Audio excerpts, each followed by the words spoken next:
Because Derry cannot try this. This is pork's ear. Tenga ng baboy in Tagalog. First time ko rin kumain dito. Ang dami kong first time dito sa Albalot, ha? Kasi usually I just eat isaw, barbecue, hotdog. But this, you know, for the love of street foods!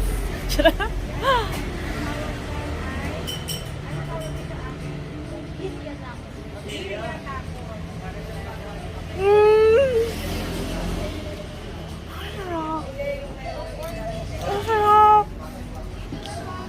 Kahit wala yung suka. Kasi diba, dun lang sa dulo ko nilagay yung suka. On the edge. Pero ang sarap.